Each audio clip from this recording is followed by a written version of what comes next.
kita tidak tahu sampai kapan, dan memang jika kita yang harusnya beradaptasi dengan kondisi saat ini. Lalu apa yang seharusnya ataupun strategi, langkah ataupun skema yang dilakukan oleh BUMD ini agar tetap dapat tough ataupun survive di tengah pandemi saat ini, Pak?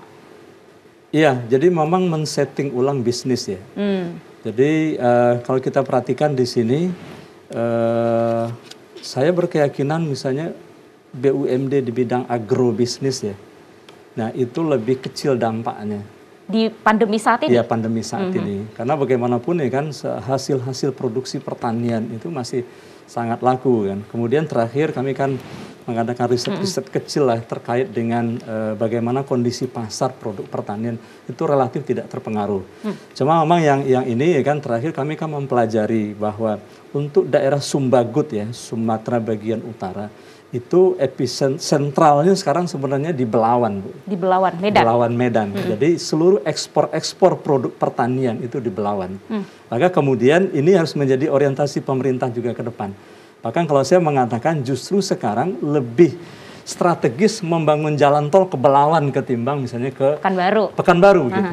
Karena apa? Karena kondisi ini strategi letak geografis Teluk Bayur kita ini kan di laut lepas besar ini, itu harus mutar ke sana ke Aceh dulu gitu untuk ini. Nah sementara ya kan itu dari Bukit Tinggi itu nggak begitu jauh ke Belawan sebenarnya.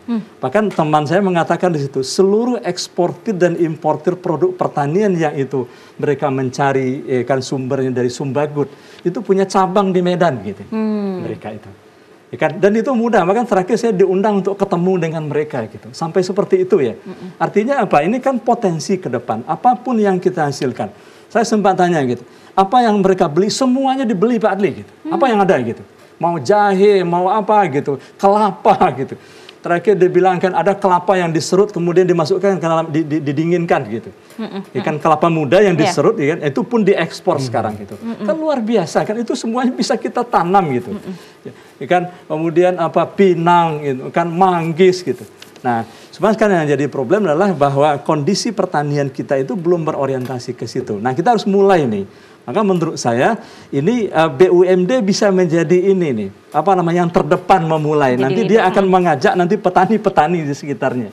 Jadi kayak induk samangnya lah gitu. Kita membangun induk samang.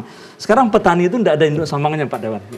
Tidak ada induk samangnya, jadi tidak terarah kemana tidak terarah ya kan. Dia pasrah saja dengan keadaan. Begitu panen dia pasrah dengan harga, begitu panen dia pasrah dengan pedagang-pedagang pengumpul di sekitar mereka ya. Tidak ada rekayasa-rekayasa yang akan membuat ya kan produk mereka itu menjadi lebih baik, ya kan harganya lebih tinggi, dikelola, dipindahkan di sini, disimpan di sini kan.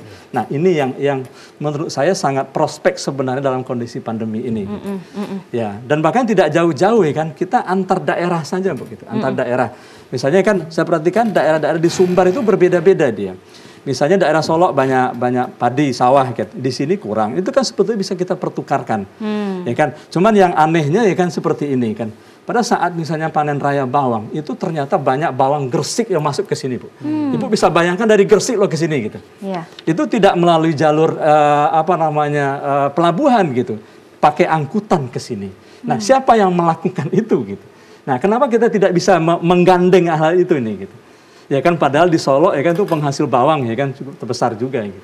Nah, ini yang perlu ditata. Pak Rahmat Saleh, banyak masukan dan juga pengoptimalisasian yang bisa dilakukan oleh pemerintah kita. Apa nanti selanjutnya Pak yang dilakukan oleh Komisi 3 dalam hal ini mitra BUMD kita? Yang pertama tentu kita harus terus mengingatkan gitu ya. Kita memang ada rapat rutin. Setiap tahun itu ada 3-4 kali kita rapat dengan BUMD. Ini terus selalu kita ingatkan. Tapi memang lagi-lagi ini adalah masalah ini kan sudah dari lama ya. Pendirian BUMD bermasalah ini sudah ada yang dari tahun 80, ada tahun 90, tahun 2000. Artinya ini harus kita berani menutup, nggak perlu kita punya BUMD banyak tapi jadi beban APBD.